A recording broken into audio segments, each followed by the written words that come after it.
Picture this. You're standing in the bustling marketplace of ancient Sardis. The air is thick with the scent of spices and the roar of trade. But instead of coins, you're clutching a handful of gold dust gathered from the Pactolus River. The merchant is weighing every grain, you're haggling over the scales, and the process is agonizing. Suddenly, someone pulls out a small metal disc stamped with a lion's head. "Take this," he says. "It's a stater. The king himself guarantees its weight." Just like that, the deal is done in minutes rather than hours. This was the birth of the first true coinage. Now, cutting through the fluff, let's look at who actually invented them and why this specific corner of the world changed the economy forever. We've already touched on how the world turned before a universal currency existed. Sharing within the tribe, the clumsy barter system with its double coincidence of wants, cowrie shells, wampum, whale teeth, and giant stone rings. These were all brilliant workarounds, but they were fragile. A single ship full of shells could tank a local economy. Wampum only became a true currency after Europeans arrived, and it collapsed just as quickly once mass production began. Now, imagine the 7th century BCE. There's a small but fabulously wealthy kingdom in Western Asia Minor called Lydia. Its capital is Sardis. The Pactolus River flows nearby, carrying gold-laden silt. The locals are busy harvesting Electrum, a natural alloy of gold and silver. Legend has it the gold was left behind when King Midas washed away his golden touch curse in the river. In reality, it was simply one of the richest deposits in the ancient world. Lydia sat at the ultimate crossroads. To the west lay the Greek cities of Ionia, Miletus, Ephesus, Smyrna. To the east, the rising power of Persia. To the north, Phrygia. Merchants, caravans, and markets in Sardis were constantly humming. But trade always hit the same wall: the endless weighing of ingots, testing the purity, and the constant fear of being cheated. Electrum was particularly tricky. The natural ratio of gold to silver fluctuated wildly, anywhere from 65% to 85% gold. You couldn't judge its true value by eye, or even with a touchstone. It was precisely because of this unpredictable chemistry that a royal seal became so vital. Then, someone, most likely during the reign of King Alyattes, around 560 BCE, took a revolutionary leap. They took a specific weight of Electrum, about 14 grams, known as a stater, and flattened it into a small disc. On one side, they stamped the head of a lion, the fierce emblem of Lydian royal power. On the other, they left deep, square indentations known as incus marks. That was it.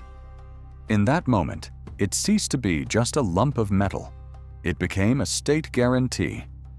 The king was essentially saying, "I, Alyattes, have weighed this, tested it, and stamped it.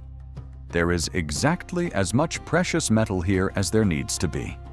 Take it, don't waste time reweighing it, and settle your debts instantly." This is one of the first recorded instances of a state putting its reputation on the line to guarantee the purity and weight of currency. Archaeologists date the earliest of these coins to roughly 630 BCE, perhaps during the time of Sadyates or the very beginning of Alyattes' rule. They've been unearthed in hordes from Ephesus to Sardis and even across the sea in Greece, proving they entered international circulation almost immediately. As Herodotus would later write, the Lydians were the first people we know of to strike and use gold and silver coins. So, why here and why then? It was a perfect storm of three factors: abundance, They had massive amounts of Electrum literally beneath their feet. Location. They were engaged in constant, high-intensity trade with both the Greeks and their eastern neighbors. Authority. They possessed a strong central government capable of enforcing the acceptance of these coins. This wasn't just a clever technical trick. It was a fundamental shift from commodity for commodity to commodity for state token. Trade became faster, cheaper, and far less risky. Merchants could suddenly carry less physical bulk while moving significantly more value. Then came Croesus, the last great king of Lydia, 546 BCE, a man whose name became so synonymous with fortune that we still use the phrase rich as Croesus today. But Croesus was more than just a lucky heir. He was a visionary.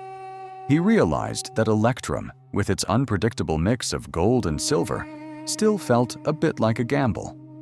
To fix this, he launched a true economic revolution, the bimetallic system. He decoupled the two metals entirely, introducing gold staters, nearly pure gold, around 98%, silver staters, pure silver. A fixed exchange rate. One gold stater was worth 13 and 1/3 silver ones, or other specific fractions based on weight. This was the world's first official state-mandated bimetallic system. The design evolved too. The lone lion was replaced by a more complex image, a lion and a bull facing off. The lion remained the symbol of Lydian might and royal authority, while the bull likely represented fertility, neighboring Phrygia, or perhaps even the Greek god Zeus. Regardless of the exact meaning, it was a bold, unmistakable brand. Croesus churned these coins out in staggering volumes. Sardis became one of the first high-capacity mints in history, and these Croesides flooded the known world, from the heart of Persia to the shores of Greece. There's a famous story about the Athenian sage Solon visiting Croesus. After the king flaunted his vast treasures, he asked Solon, "Who is the happiest man in the world?" Expecting to hear his own name, Croesus was annoyed when Solon replied that true happiness can only be judged after a man has lived a worthy life and died in peace. Croesus took offense, but years later, after the Persian king Cyrus the Great captured Sardis in 546 BCE, the legend says Croesus was spared from the funeral pyre only because he called out Solon's name in realization. Whether or not the pyre story is true, one thing is certain. Croesus was indeed fabulously wealthy, and it was his coins, not his gold dust, that became the gold standard for the ancient world. After the fall of Lydia, the Persians didn't scrap the system. They leaned into it.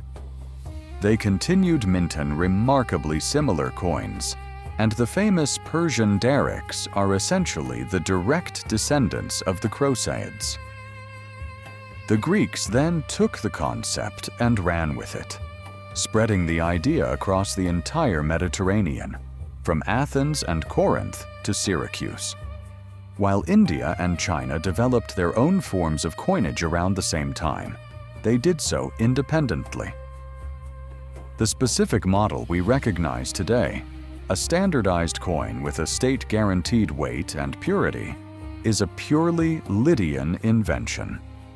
Without that tiny royal seal stamped into metal, the history of the world would look fundamentally different. There would have been no golden age of Greek city-states, which relied on coin-based taxes and salaries, no sprawling economy for the Persian Empire, and ultimately, none of the financial infrastructure that supports the modern world. It all started in a riverbed in Sardis, a simple stamp that turned a lump of metal into a promise. The bottom line is simple. humanity journeyed from communal sharing and gift-giving, through barter and seashells, to the arrival of true money, the state-issued coin. Lydia proved that money is about more than just precious metal. A coin isn't just a lump of gold. It's a seal of authority stamped onto value. It represents trust in the power that guarantees what that metal is worth.